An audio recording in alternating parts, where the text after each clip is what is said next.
ಅಥವಾ ಬೇರೆ government land ಇರಲಿ, ಅದು ಪ್ರತಿ ತಾಲೂಕಿನಲ್ಲಿ ಎಷ್ಟು ಎಕರೆ ಸಿಗ್ತದೆ, ಅದು ತಹಸೀಲ್ದಾರ್ ಕಚೇರಿನಲ್ಲಿ ಇರಬೇಕು ಮತ್ತು ಡಿಸ್ಪ್ಲೇ ಮಾಡಬೇಕು ಅಂತ ಹೇಳಿದ್ದೀನಿ.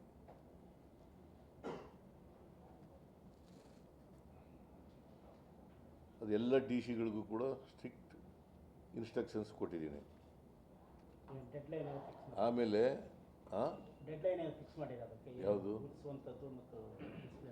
ಈ ವರ್ಷದೊಳಗಡೆ ಮಾಡಬೇಕು ಅಂತ ಎಲ್ಲನೂ.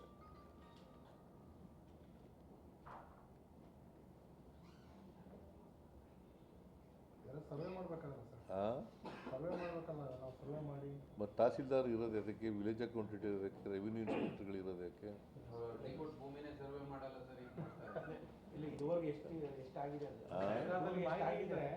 ಈಗ ಇಲ್ಲಿವರೆಗೆ ಮಾಡ್ತಾ ಇದ್ದಾರೆ, ಶುರು ಮಾಡಿದ್ದಾರೆ.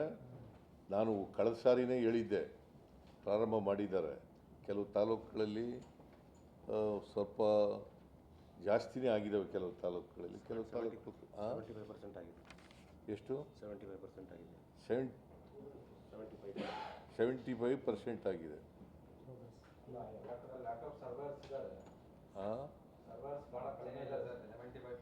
ಅದಕ್ಕೆ 750 ಸರ್ವೇಯರ್ಗಳನ್ನ ಅಪಾಯಿಂಟ್ ಮಾಡ್ಕೊಳ್ಳಿ ಅಂತ ಆದೇಶ ಕೊಟ್ಟಿದ್ದೀನಿ. 750 ಸರ್ವೇಯರ್ಗಳನ್ನು ಅಪಾಯಿಂಟ್ ಮಾಡ್ಕೋಬೇಕು ಅಂತ ಈಗಾಗಲೇ ಕೊಟ್ಟಾಗಿದೆ. ಪ್ರೋಸೆಸ್ ಕೂಡ ಪ್ರಾರಂಭ ಆಗಿದೆ.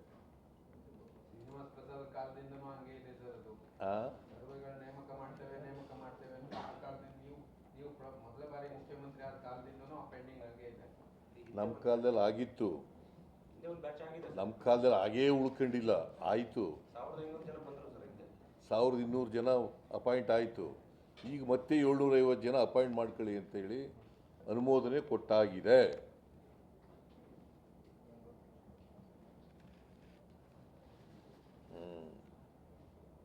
ಸೊ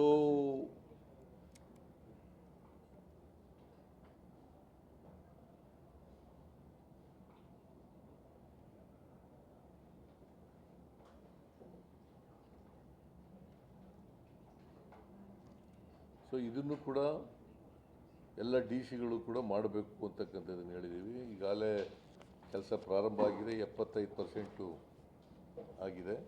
ಇನ್ನು 25% ಆಗಬೇಕು. ಸರ್ವೇಯರ್ ಕೂಡ ಬೇಕಾಗ್ತದೆ. ಸರ್ವೇಯರ್ಸ್ ಕೂಡ ಬೇಕಾಗ್ತದೆ. ಅಳತೆ ಮಾಡಬೇಕಲ್ಲ. ಈಗಿರೋ ಸರ್ವೇಯರ್ಸ್ಗಳ ಜೊತೆಗೆ 750 ಸರ್ವೇಗಳು ಇನ್ನೂ ಅಗತ್ಯ ಬಿದ್ದರೆ ಮಾಡಿ ಕೊಡೋಣ ಅಂತ ಹೇಳಿದ್ದೀನಿ ನಾನು.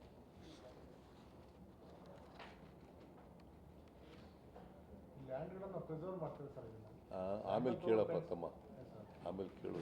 ಹೇಳಿದ್ಮೇಲೆ ಎಲ್ಲ ಹೇಳಿದ್ಮೇಲೆ ನಾ ಇನ್ನೂ ಮುಗಿಸೇ ಇಲ್ಲ.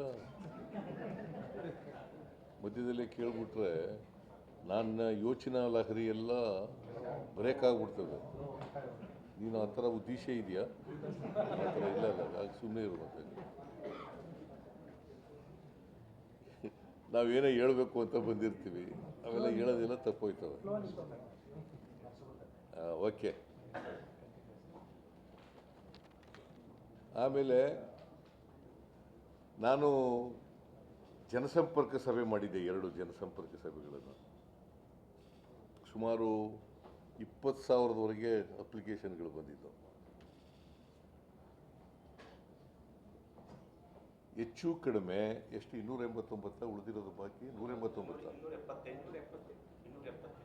278 ಅರ್ಜಿಗಳನ್ನು ಬಿಟ್ಟರೆ ಇನ್ನು ಬಾಕಿ ಎಲ್ಲವೂ ಕೂಡ ವಿಲೇವಾರಿ ಆಗಿದ್ದಾವೆ.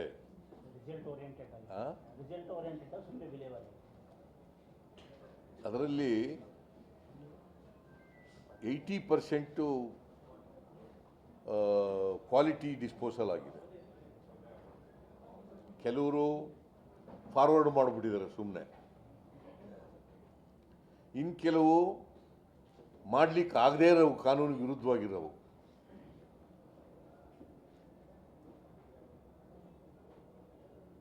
ಸೊ ನೆಕ್ಸ್ಟ್ ಜನಸಂಪರ್ಕ ಸಭೆ ನಂದು ಗುಲ್ಬರ್ಗಾದಲ್ಲಿ. ಅದು ಕೂಡ ಸ್ಟೇಟ್ ಲೆವೆಲ್ನಲ್ಲಿ ಮಾಡ್ತಕ್ಕಂಥದ್ದು. Most likely next month.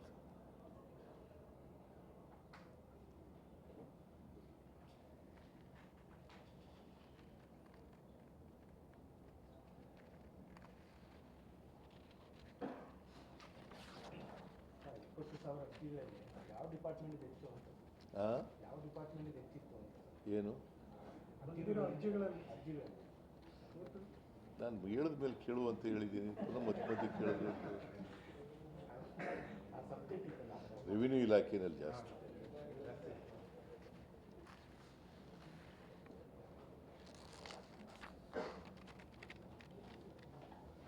ನೀ ಕೇಳಿದ್ರಿಂದ ಹೇಳಿದ್ದೀನಿ. ಆಮೇಲೆ DC ಕೋರ್ಟ್ಗಳಲ್ಲಿ ಅಸಿಸ್ಟೆಂಟ್ ಕಮಿಷನರ್ ಕೋರ್ಟ್ಗಳಲ್ಲಿ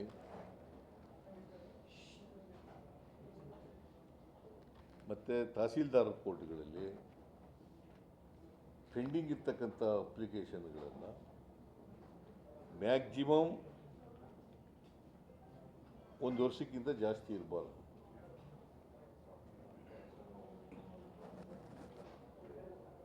ಯಾಕಂದರೆ 2 ವರ್ಷ 3 ವರ್ಷ 4 ವರ್ಷ ಹಿಂಗೆಲ್ಲ ಪೆಂಡಿಂಗ್ ಇದ್ದಾವೆ. ಯಾಕೆ ಇದ್ದಾವೆ ಅಂತಂದ್ರೆ ಕೆಲವು ಕೋರ್ಟ್ಗಳು ಹೊಟ್ಟೋಗ್ಬಿಟ್ಟಿರ್ತವೆ, ಸ್ಟೇ ತಗೊಬಿಟ್ಟಿರ್ತಾರೆ, ಹೈಕೋರ್ಟ್ ಹೊಟ್ಟೋಗಿರ್ತವೆ, ಇನ್ಯಾವುದೋ ಕೆಲವು ಸುಪ್ರೀಂ ಕೋರ್ಟ್ ಹೊಟ್ಟೋಗ್ಬಿಟ್ಟಿರ್ತವೆ, ಕೆಲವು ಟ್ರಿಬ್ಯುನಲ್ಗಳಲ್ಲಿರ್ತವೆ, ಲ್ಯಾಂಡ್ ಟ್ರಿಬ್ಯುನಲ್ಗಳಿರ್ತವೆ. ಇದಕ್ಕೋಸ್ಕರ ನಾನೇನು ಹೇಳಿದೆ ನೋಡಪ್ಪ, ಮ್ಯಾಕ್ಸಿಮಮ್ ಈ ಥರ ಕೇಸ್ಗಳಿದ್ದರೆ 2 ಇಯರ್ಸ್. ಇಲ್ಲದೆ ಹೋದರೆ ನೀವು ಆದಷ್ಟು ಜಾಗ್ರತೆ ಮುಗಿಸ್ಬೇಕು, ತಹಸೀಲ್ದಾರರು, ಅಸಿಸ್ಟೆಂಟ್ ಕಮಿಷನರು. ಯಾಕಂದರೆ ರೈತರುಗಳಿಗೆ ತೊಂದರೆ ಆಗಬಾರ್ದು, ಅಲದು ಸಾಕಾಗಬಾರ್ದು. ಹೆಚ್ಚಾಗಿ ಖಾತೆ ಬದಲಾವಣೆ ಮಾಡ್ತಕ್ಕಂಥದ್ದು, ಪೋಡಿ ಮಾಡಿಕೊಡಿ ಅಂತಕ್ಕಂಥದ್ದು, ಪಕ್ಕದ ಜಮೀನಿನವರು ಒತ್ತುವರಿ ಮಾಡ್ಕೊಬಿಟ್ಟಿದ್ದಾರೆ ಅಂತಕ್ಕಂಥದ್ದು, ಈ ಥರದವೇ ಜಾಸ್ತಿ ಇರೋದು. ನಾನು ಲಾಯರ್ ಆಗಿದ್ನಲ್ಲ.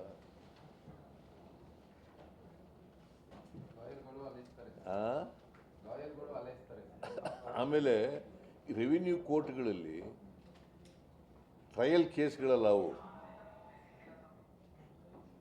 ಸಮರಿ ಟ್ರಯಲ್ಗಳು. ಅದರಿಂದ ಜಾಗ್ರತೆ ಡಿಸ್ಪೋಸ್ ಮಾಡಲಿಕ್ಕೆ ಸಾಧ್ಯ ಆಗ್ತದೆ. ಜಲ್ದಿ ಡಿಸ್ಪೋಸ್ ಮಾಡಿ ಅಂತೇಳಿ ಹೇಳಿದ್ದೀನಿ.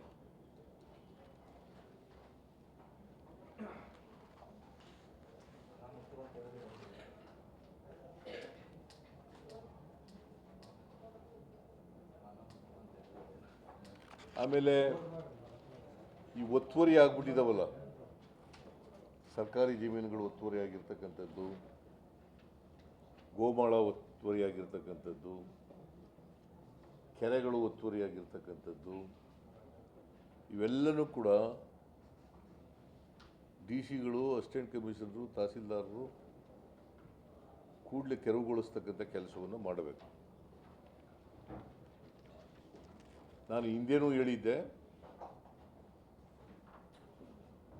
ಸೆಪ್ಟೆಂಬರ್ನಲ್ಲೂ ಕೂಡ ಹೇಳಿದ್ದೆ, ಈಗಲೂ ಕೂಡ ಹೇಳ್ತಾ ಇದ್ದೀನಿ. ಸ್ಟ್ರಿಕ್ಟಾಗಿ ಎಲ್ಲ ತೆರವುಗೊಳಿಸ್ಬೇಕು.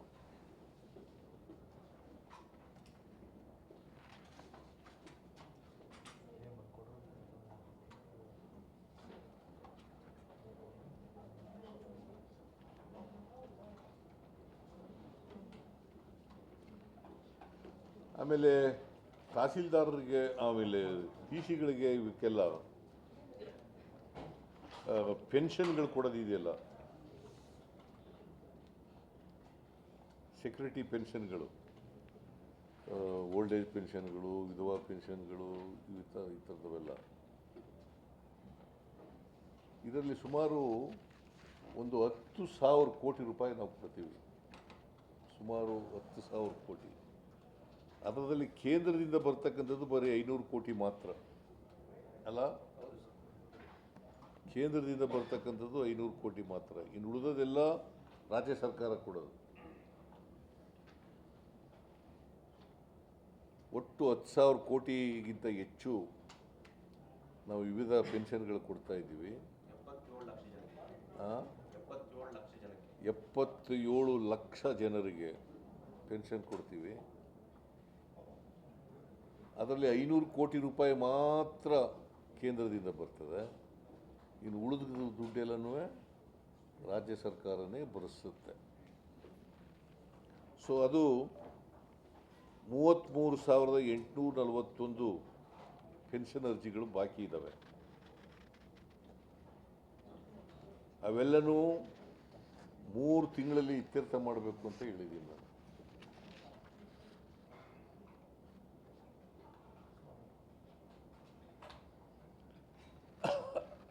ಆ್ಯಕ್ಚುಲಿ 45 ದಿನ ಇರೋದು ಅವಕ್ಕೆ ಅರ್ಜಿ ಕೊಟ್ಟ ಮೇಲೆ ಇತ್ಯರ್ಥ ಮಾಡೋದು. ಸಾರಿ, ನಾನು 3 ತಿಂಗಳು ಅಂತ ಹೇಳಿದ್ನಲ್ಲ, 1 ತಿಂಗಳು 30 ದಿನಗಳು, 30 ದಿನಗಳು 30 ದಿನಗಳಲ್ಲಿ ಇತ್ಯರ್ಥ ಮಾಡಬೇಕು. 45 ದಿನ ಅಲ್ಲ, 30 ದಿನಗಳಲ್ಲೇ ಇತ್ಯರ್ಥ ಮಾಡಬೇಕು. ಈಗ ನನಗೆ ಓಲ್ಡ್ ಏಜ್ ಪೆನ್ಷನ್ ಸಿಕ್ಕಿಲ್ಲ ಅಂತ ಅರ್ಜಿ ಕೊಟ್ಟರೆ ಅದು 30 ದಿನದೊಳಗಡೆ ಇತ್ಯರ್ಥ ಮಾಡಬೇಕು ಅಂತ ಹೇಳಿದ್ದೀನಿ.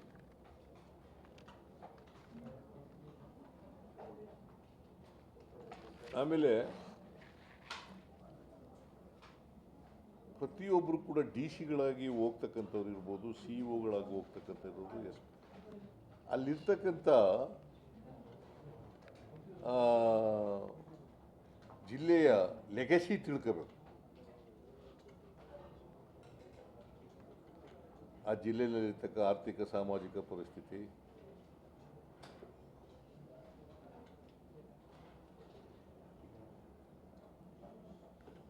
ಅಲ್ಲಿ ಏನು ಸಮಸ್ಯೆಗಳಿದ್ದಾವೆ. ಅದಕ್ಕೆ ನಾನು ಹೇಳಿದ್ದೀನಿ, ಎಕನಾಮಿಕ್ ಸರ್ವೆಗಳಿರ್ತವೆ ಜಿಲ್ಲೆಯಲ್ಲಿ, ಆಮೇಲೆ ಗೆಜೆಟಿಯರ್ಗಳಿರ್ತವೆ, ಹಳೇ ಗೆಜೆಟಿಯರ್ಗಳು, ಅವನ್ನೆಲ್ಲ ಓದ್ಕೊಳ್ರಪ್ಪ ಅಂತ ಹೇಳಿದ್ದೀನಿ ನಾನು.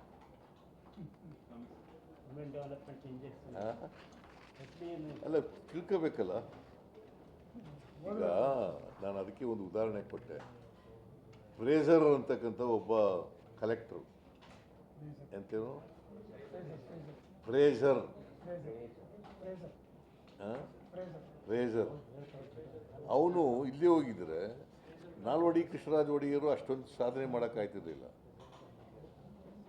ಆಮೇಲೆ ಗಾಯಕ್ವಾಡ್, ಬರೋಡ ಗಾಯಕ್ವಾಡ್ ಸಾಧನೆ ಮಾಡೋಕ್ಕಾಯ್ತಿರ್ಲಿಲ್ಲ. ಆಮೇಲೆ ಯಾರು ಅವರು, ಸಾಹು ಮಹಾರಾಜ್, ಅವರೆಲ್ಲ ಅಷ್ಟೊಂದು ಕೆಲಸ ಮಾಡೋಕ್ಕೆ ಸಾಧ್ಯನೇ ಆಗ್ತಿಲ್ಲ. ಅಷ್ಟರ ಮಟ್ಟಿಗೆ ಅವ್ರು ಅಡ್ವೈಸ್ ಮಾಡ್ತಾಯಿದ್ರು. ಈಗ ಮಿರ್ಜಾ ಇಸ್ಮಾಯಿಲು, ಆಮೇಲೆ ಈಗ ಎಂಥದ್ದು ಮೇಕ್ರಿ, ಅವರೆಲ್ಲ ಹೆಸರುಗಳು ಯಾಕೆ ಇಟ್ಟಿದ್ದೀವಿ ಮತ್ತೆ? ಅದಕ್ಕೆ ಹೇಳಿದ್ದೀನಿ ಅವರು ತಿಳ್ಕೊಂತಾರೆ ಸರ್, ಇಂಪ್ಲಿಮೆಂಟ್ ಮಾಡಿದ್ರೆ ಟ್ರಾನ್ಸ್ಫರ್ ಆಯ್ತು. ನಾವು ಮಿನಿಮಮ್ 1 ವರ್ಷ ತಿಳ್ಕೊಳ್ಳೋಕ್ಕೆ ಎಷ್ಟು ದಿನ ಬೇಕ್ರಿ? ತಿಳ್ಕೊಳ್ಳೋಕ್ಕೆ ಕೆಲಸ ಮಾಡಬೇಕಲ್ಲ. ಅದು ತಿಳ್ಕೊಂಡು ಅವ್ರ ಥರ ಈಗ ಮನ್ರೋ ಅಂತ ಒಬ್ಬ ಬಳ್ಳಾರಿನಲ್ಲಿ ಇದ್ದರು ಕಲೆಕ್ಟರು. ಹಾಂ ಹಾಂ, ಥಾಮಸ್ ಮನ್ರೋ ಅವರಿದ್ದರು. ಅನೇಕ ಜನ ಅವ್ರ ಹೆಸರುಗಳನ್ನ ಇಟ್ಕೊಂಡಿದ್ರು, ಮನ್ರಪ್ಪ